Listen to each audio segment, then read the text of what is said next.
la sociedad feudal, la organización feudal de la agricultura y la manufactura, en una palabra, el régimen feudal de la propiedad, dejó de corresponder ya al grado de desarrollo de las fuerzas productivas.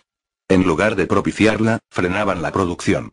Se convirtieron así en otras tantas trabas para la misma. Había que hacerlas saltar y saltaron. Vino en su lugar la libre concurrencia con la constitución social y política a ella adecuada, es decir, con la dominación económica y política de la burguesía. Ante nuestros ojos se desarrolla ahora un proceso similar.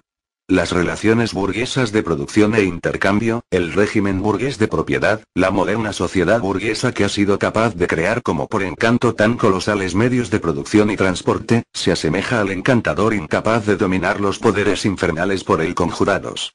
Ya desde hace decenios, la historia de la industria y del comercio no es sino la historia de la rebelión de las modernas fuerzas productivas contra las modernas relaciones de producción, contra el régimen de propiedad, condición de vida de la burguesía y de su dominación. Basta mencionar las crisis comerciales cuya periódica repetición cuestiona con peligros cada vez más amenazadores la existencia misma de toda la sociedad burguesa. Las crisis económicas se saldan con la destrucción de una buena parte no ya de los productos elaborados, sino de las mismas fuerzas productivas ya creadas. En las crisis se desata una epidemia social que, a los ojos de las épocas anteriores, habría aparecido como un contrasentido, la epidemia de la superproducción. La sociedad se ve súbitamente retrotraída a una situación de barbarie momentánea. Podría pensarse que una plaga de hambre o una guerra de destrucción total la hubiese privado de todos sus recursos alimenticios. La industria y el comercio parecen arrasados. ¿Y todo ello por qué? Porque la sociedad posee un exceso de civilización, de víveres, de comercio. Las fuerzas productivas con que cuenta no parecen servir ya para propiciar el régimen social de propiedad burgués. Son ya, por el contrario, excesivamente poderosas respecto a ese régimen y frenadas por él. Apenas superan ese freno, siembran el desorden en el conjunto de la sociedad burguesa y ponen en peligro la existencia de la propiedad privada. El marco de relaciones burguesas se ha hecho demasiado estrecho para abarcar la riqueza que en él se genera.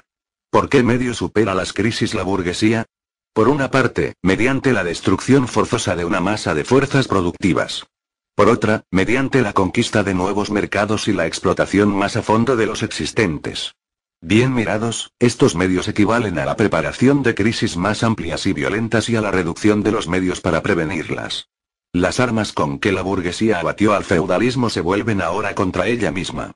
Pero la burguesía no solo ha forjado las armas que le acarrearán la muerte, sino también a los hombres que han de manejarlas, los obreros modernos, los proletarios. En la misma medida en que se desarrollaba la burguesía, es decir, el capital, se desarrollaba asimismo el proletariado, la clase de los obreros modernos, que tan solo puede vivir a condición de hallar trabajo y tan solo pueden hallar trabajo a condición de que éste acreciente el capital. Estos obreros, obligados a venderse uno a uno como piezas, son una mercancía como cualquier otro artículo de comercio y, como tal, expuestos a los altibajos de la competencia, a las oscilaciones del mercado. La expansión de la maquinaria y la división del trabajo han hecho que la faena de los proletarios pierda toda autonomía y cualquier clase de estímulo. Se convierten en meros apéndices de la máquina y tan solo se exige de ellos las manipulaciones más simples, monótonas y fáciles de aprender. Los costos que el proletario origina se reducen a poco más del monto de los víveres necesarios para su subsistencia y la reproducción de su especie. El precio de una mercancía, por tanto, también el del trabajo mismo, es igual a los costos de su producción. En la misma medida en que aumenta el carácter odioso del trabajo, disminuye, consecuentemente, el salario. Más aún en la misma medida en que van aumentando las máquinas y progresando la división del trabajo, aumenta también la masa de trabajo o bien mediante el aumento del número de horas de trabajo o bien mediante el aumento del trabajo exigido en cada unidad de tiempo determinado por el funcionamiento más rápido de las máquinas, etc. La industria moderna ha transformado el pequeño taller del maestro patriarcal en la gran fábrica del capitalista industrial. Las masas obreras aglomeradas en la fábrica son organizadas a manera de un ejército. En cuanto que simples soldados rasos de la industria, los obreros se ven sometidos al mando de toda una jerarquía de suboficiales y oficiales. No tan solo son los siervos de la clase burguesa, del Estado burgués, sino que diariamente y hora tras hora se ven sujetos a la servidumbre respecto a la máquina, al capataz y, sobre todo, respecto al correspondiente burgués. Este despotismo resulta tanto más mezquino, odioso y exacerbado cuanto mayor es la franqueza con que proclama que su único interés es el lucro. A medida que el trabajo manual exige una habilidad y una fuerza cada vez menores, es decir, a medida que se va desarrollando la industria moderna, el trabajo de los hombres se va viendo desplazado por el de las mujeres y los niños. Las diferencias de edad y sexo carecen ya de cualquier reconocimiento en lo que respecta a la clase obrera. Se trata de meros instrumentos de trabajo que originan diversos costos según su edad y sexo.